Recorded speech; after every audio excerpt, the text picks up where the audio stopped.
Bonjour, j'aimerais partager avec vous le témoignage de ma vie, pour édifier les enfants de Dieu. J'en profite également pour mettre en garde tous jeunes qui aiment la vie facile et qui sont prêts à tout pour y parvenir. Je fus un ancien magicien et ceci est mon histoire. Mon nom est Lisinji Mbula. Je suis né au Zaïre, en République démocratique du Congo, le 1er janvier 1955, dans la zone d'Isangi.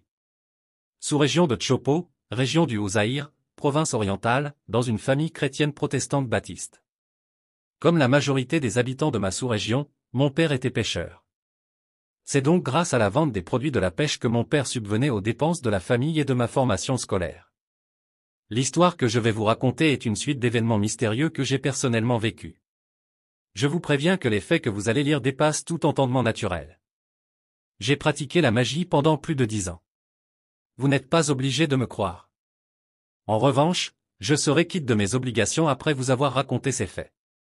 Telle est la mission que j'ai reçue du Seigneur Jésus, à savoir dévoiler ces choses longtemps cachées. Je sais qu'il y aura parmi vous des personnes qui verront mal mes propos. À celles-là, je demande de vous en prendre non à moi, mais à celui qui m'a envoyé vers vous. Mon but, en vous apportant ce témoignage, est de dévoiler au grand jour les ruses du diable et de libérer, avec l'aide du Seigneur bien sûr, certains de nos frères et sœurs qui sont encore malheureusement liés à Satan et à ses pratiques ténébreuses par ignorance, selon qu'il est écrit, « Mon peuple périt faute de connaissance », Osée chapitre 4 verset 6. Pendant plus de 10 ans, le diable m'a tenu dans cette ignorance, en essayant de me convaincre que sa puissance était au-dessus de toutes les puissances. Mais Dieu est amour, il m'a relevé de la boue où j'étais et j'écris maintenant tout ce qu'il a fait pour mon âme en guise de témoignage. Alléluia. Je n'ai pas pratiqué la magie par aventure, mais plutôt par nécessité. Les circonstances de la vie, et surtout la pauvreté de mes parents, ont été pour beaucoup dans cette conduite. Après mes études primaires et secondaires à Yangambi, je me suis dit qu'il serait mieux que je continue mes études supérieures. Ainsi, je pourrais travailler une fois pour toutes, au lieu d'interrompre mes études, de travailler pendant un temps, puis de continuer les études. J'ai quitté Yangambi pour Kisangani en 1973. À Kisangani, j'habitais chez ma cousine. Cette dernière se débrouillait tant bien que mal pour nourrir sa famille. Mon beau-frère était sans emploi, et ma présence chez elle l'indisposait. Parfois, pendant la nuit, il battait sa femme parce que, d'après lui, elle ne lui fournissait pas assez de nourriture, chose qu'elle ne faisait d'ailleurs pas. J'ai vite compris que mon beau-frère ne voulait plus de moi chez lui. Quant à vous, mes chers frères et sœurs en Christ, pratiquez l'hospitalité. Romains chapitre 12 verset 13. Il m'arrivait parfois de rester à jeûne pendant 2 ou 3 jours. J'avais maigri, j'étais sale et souvent malade. Ma situation sociale était connue de tous, tant par mes camarades que par un grand nombre de mes professeurs. J'étais à bout, ne sachant que faire, sinon abandonner mes études et rentrer chez moi. Mais l'idée du chômage me chagrinait. Je persistais donc, tout en priant. Je demandais à Dieu de me venir en aide. Toutes mes prières restaient lettre morte. J'en étais venu jusqu'à douter de l'existence de Dieu. Je me disais. Mon père est chrétien et il prie tous les jours. Chaque dimanche, il assiste au culte et donne son offrande s'il en a la possibilité. Pourtant, il demeure toujours pauvre. Moi aussi, je vis la même situation, je suis très pauvre, souffrant, affamé, et très sale. Quel mal avons-nous commis, mon père et moi, pour que le ciel puisse nous punir ainsi? Le Dieu miséricordieux, le Dieu tout-puissant dont mon père m'a tant parlé avec admiration, existe-t-il réellement? S'il existe, pourquoi permet-il que je passe par de telles épreuves? Devant toutes ces questions demeurent sans réponse, j'en étais venu à conclure que Dieu n'existait pas, et que c'étaient les prêtres et les pasteurs qui l'avaient créé dans le but de nuire aux naïfs. La réalité était claire et nette, Dieu n'existait pas. Tel était mon raisonnement. Longtemps après, j'ai compris pourquoi Dieu n'exauçait pas mes prières. Je priais et demandais à Dieu, sans pour autant recevoir ce que j'avais demandé, parce que je demandais mal. Je demandais non pour accomplir les plans de Dieu en moi, mais plutôt pour assouvir mes propres désirs, Jacques chapitre 4 verset 3. Un jour, mon professeur de botanique systématique m'invita chez lui. En cours de route, il me dit avoir entendu ses collègues se plaindre à mon sujet. Alors il me proposa d'habiter chez lui. J'accueillis cette bonne nouvelle avec une grande joie. Je déménageai aussitôt de chez ma cousine, pour me rendre dans ma nouvelle habitation. Chez mon professeur, ma condition sociale s'améliora. Je recouvrai la santé et je consacrai la plupart de mon temps à mes études. L'initiation. Un soir, alors que je révisais mes cours, mon professeur entra dans ma chambre, et me dit. Je trouve que tu es bien ici, et tes études vont bon train. Mais une chose est certaine, si tu continues dans la vie à cette allure sans aucune protection, tu ne feras pas long feu. Car, sans ce moyen que je veux mettre à ta disposition, tu pourras peut-être terminer tes études et travailler, mais tu demeureras toujours pauvre et malheureux. Je vois comment tu te sacrifies pour aider les tiens. C'est bien, je l'approuve. D'ailleurs, c'est l'une des raisons qui me pousse à te venir en aide. Heureusement pour toi, car j'ai songé à ton avenir. Je te demande une chose, sois patient et courageux, car je te remettrai une puissance. 4 jours après cette entrevue, mon professeur m'amena un catalogue. Il me parla de le lire tranquillement et attentivement. Il m'accorda 3 jours pour le lire. Après quoi, je devais choisir, parmi les différents sujets présentés, ceux qui m'avaient intéressé. Le catalogue en question traitait de sujets de la vie courante, et de prières d'incantation magique. Il y était question de la magie, surtout des applications des phénomènes magiques aux différents domaines de la vie courante. Du fait que j'étais étudiant, je choisis les sujets qui avaient trait à mes occupations. J'ai donc choisi le bic magique, la pilule égyptienne et le mouchoir magique. À côté de chaque sujet figurait une légende qui présentait l'utilité et le mode d'emploi de chaque article. Un jour après la remise du catalogue et de mes préférences au professeur, il m'amena le bic, le mouchoir, ainsi que la pilule égyptienne. Soulevant chaque objet l'un après l'autre, le professeur me dit. Ce bic magique a le pouvoir d'écrire tout seul. Il suffit de le mettre entre les feuilles lors d'un examen, et il écrit tout seul les bonnes réponses. Mais pour ne pas attirer l'attention des autres participants, tu pourras faire semblant d'écrire, ou de griffonner n'importe quoi sur la page. À la correction, le correcteur ne verra que les bonnes réponses.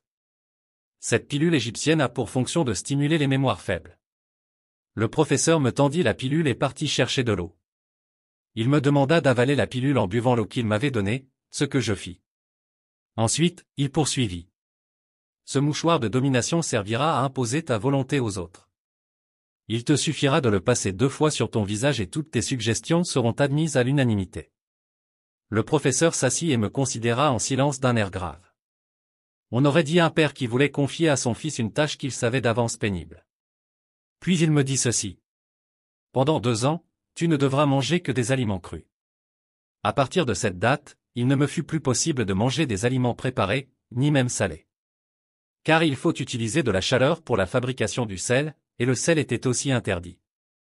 Je ne me nourrissais que de fruits, de crus, et de certaines racines comme des tubercules, carottes, manioc, patates douces, etc. Je pouvais obtenir ces aliments sans peine, du fait que je vivais chez le professeur. Après 2 ans, je repris un régime alimentaire normal. Je ne peux continuer la suite de ce témoignage sans vous préciser que le professeur polonais dont il est question ici est un prêtre de l'Église catholique romaine. Le fait qu'il m'ait invité à vivre chez lui avait suscité en moi des sentiments de culpabilité, à cause des conclusions que j'avais hâtivement tirées concernant la non-existence de Dieu. Car je m'étais dit que Dieu existait quand même, et que c'était lui qui avait envoyé son serviteur à mon secours. Quel ne fut donc pas mon étonnement de voir un prêtre catholique m'initier à la magie indienne. L'attitude de ce prêtre confirmait en moi l'idée que Dieu n'existait pas réellement. En effet, si Dieu existait, c'étaient les prêtres qui avaient le plus de chances de mieux le connaître, du fait de leur position privilégiée. D'après le catéchisme de l'Église catholique romaine, les prêtres ont pour rôle de servir d'intermédiaire entre Dieu et les fidèles. Malgré le fait que ce prêtre célébrait la messe chaque jour, il connaissait la vérité, et cette vérité était que Dieu n'existait pas. C'est pour cela qu'il me révélait le chemin par excellence, celui de la magie, donc celui du bonheur. Tel était mon raisonnement à ce moment-là. Une année après que le professeur m'eut interdit de consommer des aliments préparés, je constatai une grande transformation dans mon être. J'étais devenu très intelligent. Je pouvais lire dans les pensées de mes interlocuteurs. Je pouvais connaître leur identité, leur date de naissance et leur adresse, sans qu'ils ne m'aient rien dit auparavant. Tous les cours me semblaient être de simples révisions. Durant les 4 années passées dans l'enseignement supérieur, je ne fis que me distinguer, de la préparatoire au 3e graduat. Lorsque les 2 années d'observance du régime alimentaire imposé par le professeur furent accomplies, ce denier ne cacha pas sa satisfaction à mon égard. Il me promit d'entamer des choses sérieuses avec moi. Il me dit, « Mais avant d'en arriver là, je vais te remettre une protection. » À partir de ce moment, je pus manger tous les aliments de mon choix et consommer toutes les boissons possibles. L'interdiction était levée. 2 semaines passèrent, après que le professeur m'eut promis la protection en question. Il m'amena un nouveau catalogue intitulé « Atladé bonne chance en toutes choses ». Cette fois, sans consulter mon point de vue, il m'indiqua un sujet dans le catalogue, et me dit « Je te remets la grande force divine du grand Ashanti ». À l'aide d'une paire de ciseaux, il coupa une mèche de mes cheveux et la mit dans un flacon. Ensuite, il préleva un peu de poussière sous mon talon droit et l'enveloppa dans du papier blanc. Il m'expliqua. Ces choses ainsi prélevées de ton corps serviront à te garder, dans les moments difficiles. Il déposa ces choses dans un tiroir, puis ajouta. Cette force divine a le pouvoir de te protéger contre les balles, les morsures de serpents, les sorciers, contre la mort par noyade, par le feu, par asphyxie ou par accident. Elle te donne aussi une protection contre tout ennemi visible ou invisible.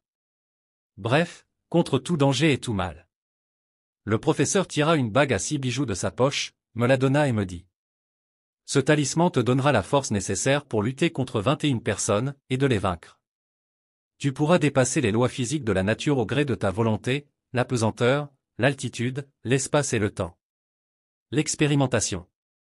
Doté de toutes ces puissances et de ces protections, je résolus de les expérimenter. Ce n'est pas que je doutais de la véracité des paroles du professeur, mais je voulais d'abord tester ma puissance, et ensuite me prouver à moi-même que j'étais important. C'est en vue de ces choses que je mis volontairement du poison dans ma nourriture. Lorsque j'approchai ma main du bocal qui contenait la nourriture empoisonnée, il se brisa de lui-même en plusieurs morceaux, avant même que ma main ne le touche. Un jour, des amis tentèrent de m'empoisonner. Ils déposèrent une couche d'acide sulfurique en poudre dans l'assiette qui m'était réservée, et m'invitèrent à dîner. Ce ne serait pas trop dire que d'ajouter que je savais à l'avance que mon assiette était empoisonnée. Si j'avais refusé de manger, ils se seraient doutés de quelque chose, ou qu'un traître parmi eux m'avait informé de leur infamie. Alors, pour convaincre mes amis de ma supériorité sur eux, il me fallait manger ce plat empoisonné. Devant tout le monde, mon assiette tomba au moment où ma fourchette toucha les aliments, renversant ainsi son contenu. Plus tard, mes amis s'excusèrent et me confessèrent leur acte. Ils me dirent que leur mauvaise conduite à mon égard leur avait été dictée par ma vantardise et mon orgueil à leur égard. Ce qu'ils disaient était vrai. Je voulais qu'ils sachent que je n'étais plus un homme ordinaire. Mon but était atteint, car à partir de cet incident, mes amis rectifièrent leur position à mon égard. Ils me considéraient comme un surhomme, protégé par des êtres invisibles. Aucun d'eux ne pouvait plus penser du mal de moi sans éprouver des sueurs froides. C'était là mon désir, la folie des grandeurs. J'étais donc invulnérable. Les femmes ne me disaient rien qui vaille. Mais, avec mon mouchoir magique, je pouvais briser leur volonté et les obliger à faire ce que je voulais qu'elles fassent. Un jour, je me disputai une femme avec un militaire, un commando, uniquement pour me faire de la publicité. Ce commando était réputé pour sa méchanceté dans la région. Lorsqu'il apprit mes amours avec sa concubine, il battit violemment cette dernière. La pauvre femme ne comprenait pas ce qui lui arrivait. Elle dépensait l'argent du commando à mon profit. Une fois, il arriva que le commando fut informé par les parents de la fille de ma liaison avec elle. En réalité, cette femme aimait bien son amant, mais, du fait qu'elle était sous mon pouvoir, c'est-à-dire sous l'envoûtement, elle ne pouvait agir à l'encontre de ma volonté. Cette situation était connue de tous et tout le monde en parlait. Le commando était devenu la risée de toute la population de Kisangani. Il était dépassé par le succès que j'avais auprès de sa petite amie, malgré les corrections qu'il lui infligeait. Poussé par la jalousie, car c'était pour lui une question de dignité et d'amour-propre, le commando décida de me tuer. Le pauvre homme ne savait pas qu'en agissant ainsi, il réalisait mes plans. Il prit donc la décision de m'éliminer. Seul restait à déterminer l'endroit où aurait lieu mon exécution. Après m'avoir filé pendant plusieurs jours, chose que je savais d'avance, le commando me croisa dans un lieu inhabité. C'était vers 18h30, il faisait un peu sombre. En réalité, c'était moi-même qui avais organisé cette rencontre fortuite, car cette situation n'avait que trop duré, il fallait y mettre un point final. Le commando s'approcha de moi sans mot dire. Il sortit un revolver de l'une des poches de son pantalon, le dégaina, et tira à 3 reprises dans ma direction, à bout portant. L'écho des coups de feu se répercuta dans les arbres. Je sentis comme un chatouillement l'impact des balles sur la peau de ma poitrine et de mon ventre. Je me grattai la peau aux endroits où j'avais senti le chatouillement, et je me retrouvai avec les 3 balles dans la main. Dans un geste sublime, je les tendis au commando, en lui disant de tirer encore s'il en avait envie. Aucun témoin n'avait assisté à cette scène. L'acte s'était déroulé avec une telle rapidité que son cerveau n'eut pas le temps d'enregistrer cette information. Le soldat resta ébahi, sans comprendre ce qui lui arrivait. Je compris vite qu'il n'avait plus du tout envie de tirer. Il avait perdu la tête et était devenu comme un fou. En réalité, il était bien devenu fou. Quel orgueil fut le mien, lorsque j'expérimentai que même les balles tirées à bout portant ne me causaient aucun tort. L'impossible n'existait plus pour moi. Je pouvais voler dans les airs à la manière d'un oiseau, je pouvais traverser une porte ou passer à travers un mur, je pouvais me rendre invisible si je le voulais, etc. Je réalisais que si Dieu existait, je devais moi-même être Dieu, ou que je n'étais pas loin de l'être. Je n'avais rien en perspective, mais j'étais craint et respecté comme je le voulais. Rien ni personne ne pouvait m'inquiéter. Plusieurs jours après cela, un ami vint me dire qu'il avait entendu dire qu'il y avait un couvent de sœurs catholiques ici à Kisangani. L'une des conditions d'admission était qu'il fallait que la postulante soit vierge. Cette nouvelle m'intéressa beaucoup. L'idée me vint de vérifier cette information sur place. Le soir venu, je me rendis invisible. Je connaissais plusieurs manières de me rendre invisible. Je me rendis au couvent, en état d'invisibilité.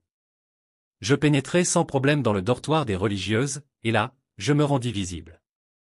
Utilisant mon mouchoir magique, je me rendis maître de toute volonté contraire à la mienne, et j'abusai de ces pauvres religieuses, qui ne purent ni crier ni demander du secours, car tout se déroula en dehors de leur volonté. Mon forfait achevé, je repartis comme j'étais venu. Le lendemain matin, comme pour signer mon acte, je revins au couvent et je demandai aux religieuses si elles étaient toujours vierges. Certaines d'entre elles reconnurent en moi le visiteur nocturne. Faute de preuves et compte tenu de la bassesse de cet acte, aucune n'osa porter plainte contre moi. Certaines religieuses pleurèrent la perte de la virginité qu'elles avaient consacrée au Seigneur. Chers frères et sœurs en Christ, aujourd'hui encore je me remémore ces faits honteux. Ma mémoire me fait revivre l'atrocité de cet acte, et je revois la scène de ces jeunes religieuses pleurant la perte de leur chasteté promise au Seigneur. Plus tard, je réalisai la gravité de mon péché lorsque je découvris ces écrits. Quelque autre péché qu'un homme commette, ce péché est extérieur au corps. Mais celui qui se livre à l'impudicité pêche contre son propre corps, 1 Corinthiens chapitre 6 verset 18. Je remercie Dieu pour l'abondance de sa grâce à mon égard. Gloire à Dieu.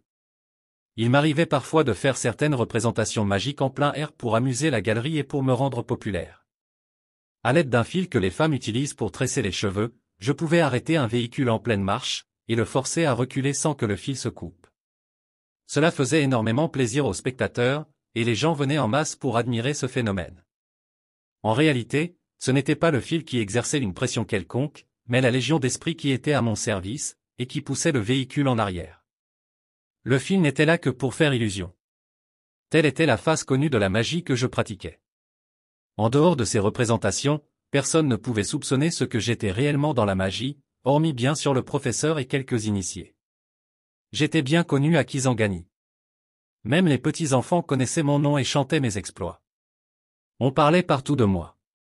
Cette notoriété me valut quelques problèmes sérieux.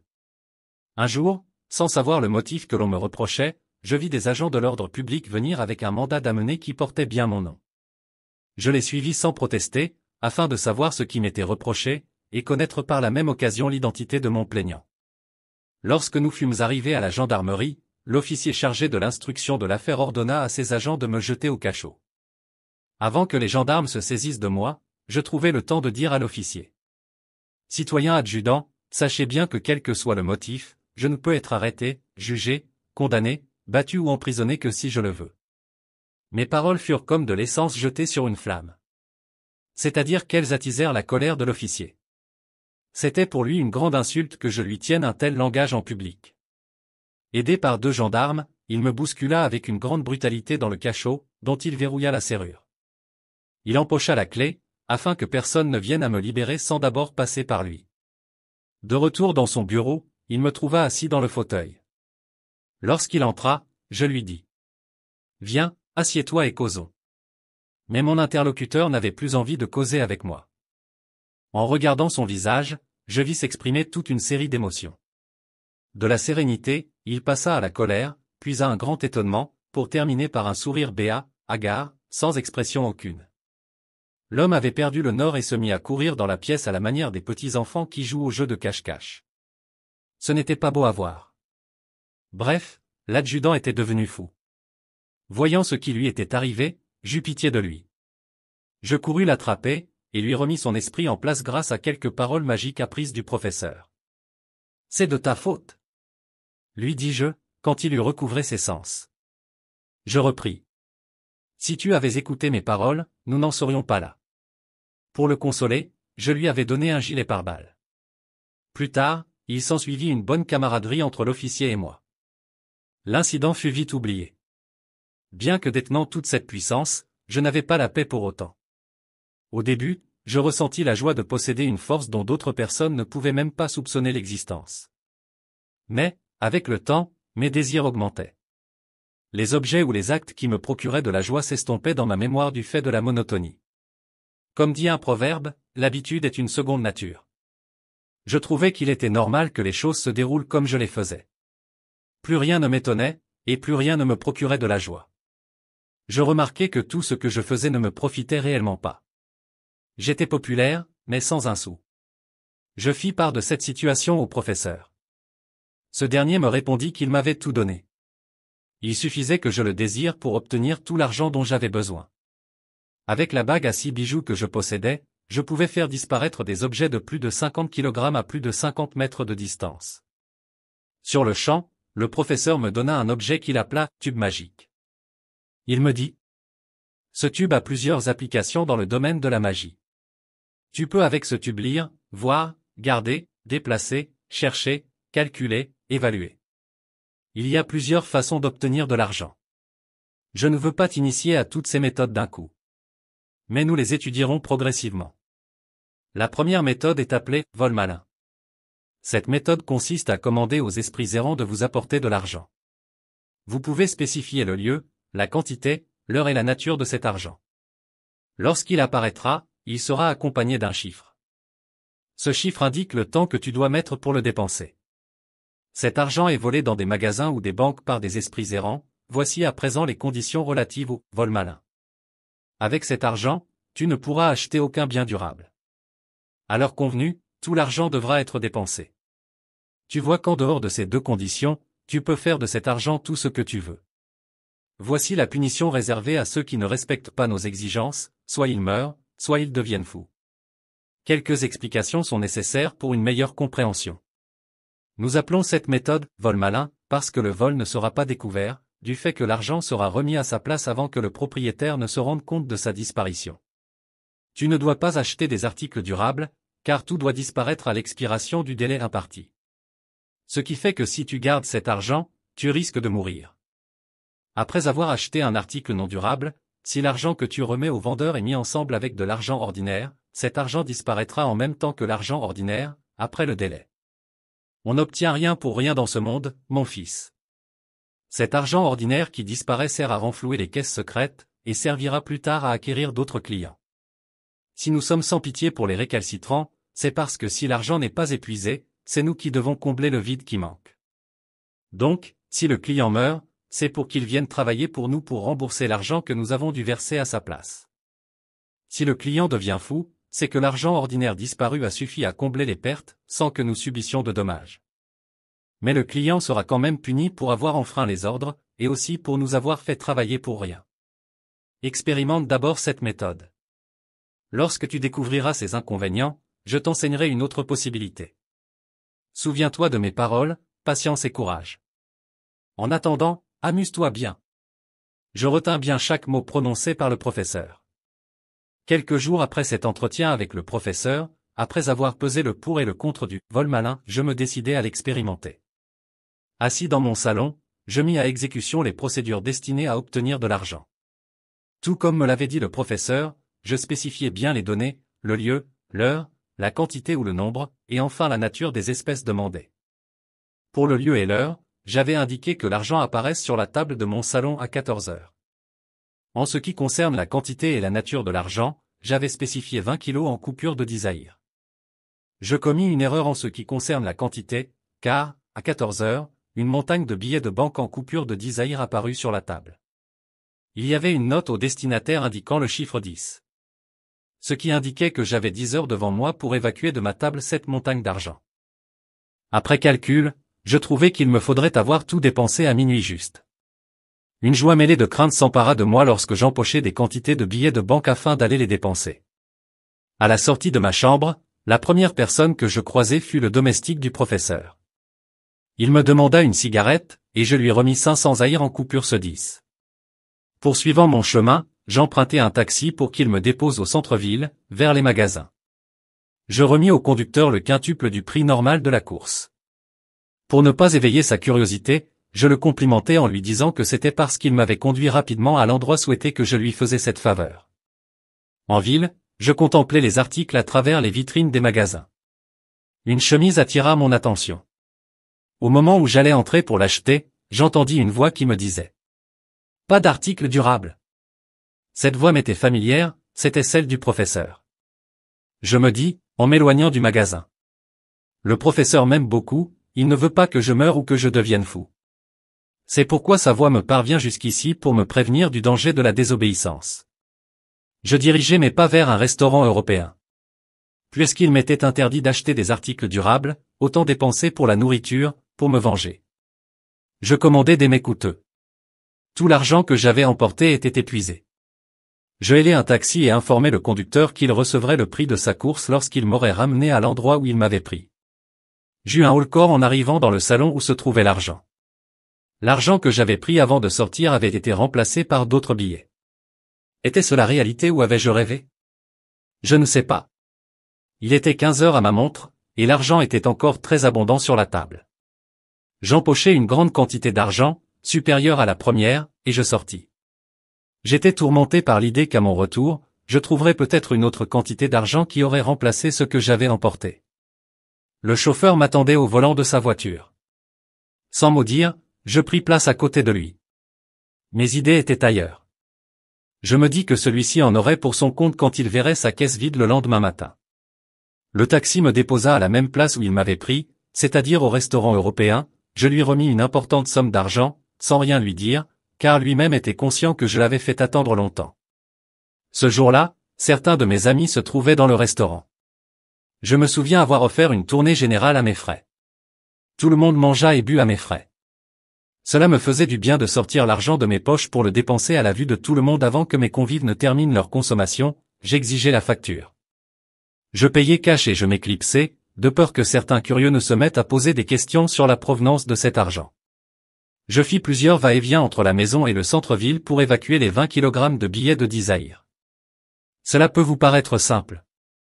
Mais dépenser une telle somme en 10 heures, à Kisangani, en 1976, n'était pas chose facile. À 22 heures, il y avait encore une grande quantité d'argent sur la table. Une sueur froide s'empara de moi, et je fus saisi d'une peur atroce, peur de mourir, peur de devenir fou. Je me rappelais les paroles du professeur lorsqu'il me recommandait le courage et la patience. Un peu de calme revint alors en moi. Je me dis que j'avais encore 2 heures devant moi, et qu'il n'était pas question de me laisser aller au découragement. Il fallait changer de tactique de dépense. Mes chers frères et sœurs, il est meilleur de travailler pour Jésus que pour Satan. Car le joug de Jésus est doux et son fardeau léger, Matthieu 11 verset 30. Je me rappelle encore cette nuit comme si c'était hier. Je jetai l'argent en l'air dans une cérémonie funèbre, dont je ne connaissais même pas le défunt. J'entrai avec précipitation dans un bar, et je demandai aux consommateurs quel était leur goût. Puis je vidai mes poches devant eux sans pour autant toucher à un seul verre, de peur de m'enivrer, et de ne pas pouvoir dépenser tout l'argent que je possédais. C'était pitoyable. Maranatha. Viens, Seigneur Jésus. Vers 23h30, ne me restait plus que quelques liasses de billets de banque sur la table. Le domestique du professeur, au lieu d'acheter seulement la cigarette qu'il m'avait demandée, s'était aussi payé à boire. Pendant tous les va-et-vient que j'avais faits, j'avais remarqué une forme allongée dans la cour, mais je ne savais pas que c'était le domestique. Le pauvre homme, appliquant le principe romain disant qu'il faut profiter du jour, avait dépensé tout l'argent. À présent, il dormait dans la cour, ivre-mort.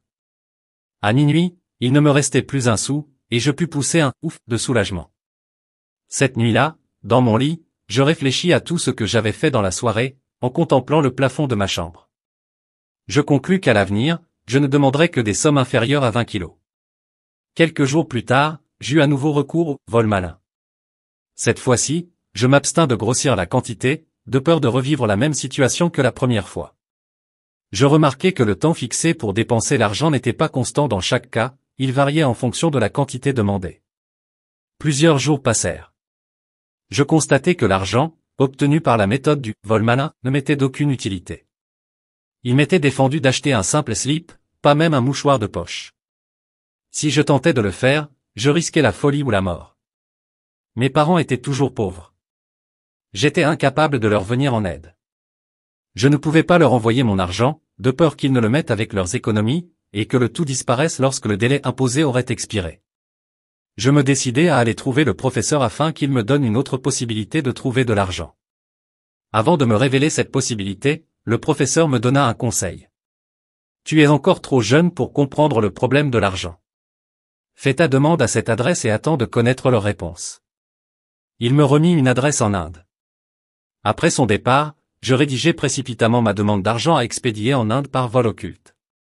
On se sert alors d'esprit pour acheminer le courrier. Cette méthode est réputée pour sa rapidité. Un retard de 5 minutes est rare quand on utilise ce moyen. Les boîtes postales utilisables peuvent être les toilettes, les lits, le buffet, les tables, les armoires, etc. 5 minutes plus tard, je reçus la réponse, dont voici le contenu. Vous, Zaïrois qui demandez de l'argent, sachez bien que l'argent n'achète pas l'argent, ou qu'un Zaïr n'achète pas un Zaïr, et puis cet argent ne peut pas vous parvenir tout seul. Bonne compréhension. Au bas de la lettre, il y avait, en guise de signature, un cercueil et une tête de mort. La lettre était écrite, signée et cachetée à l'encre rouge. Je la menai au professeur après l'avoir lue. Ce dernier, sans même y jeter un coup d'œil, me dit. C'est comme je te l'avais dit, mon fils. Dans ce monde, il n'y a rien pour rien. Je trouve que tu es encore trop jeune pour comprendre.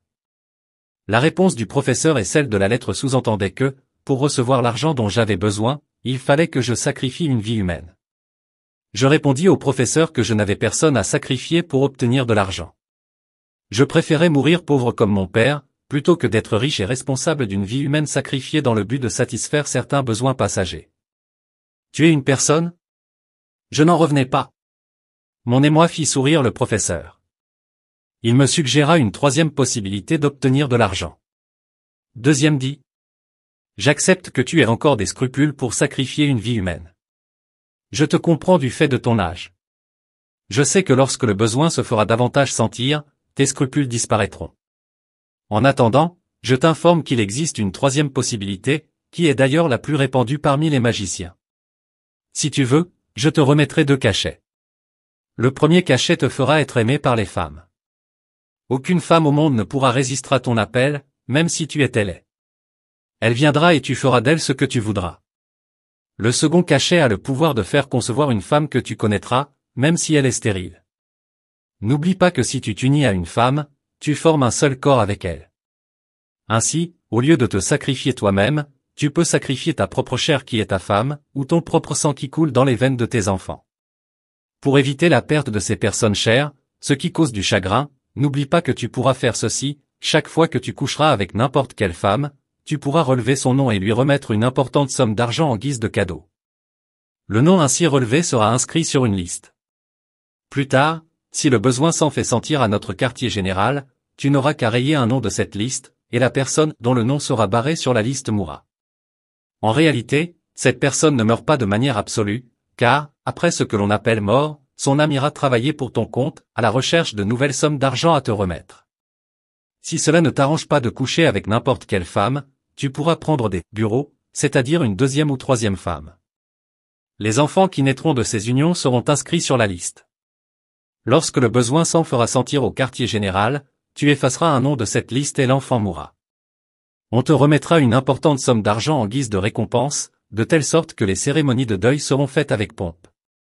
Personne ne songera à te soupçonner de la perte de l'enfant, pas même la mère en tout cas.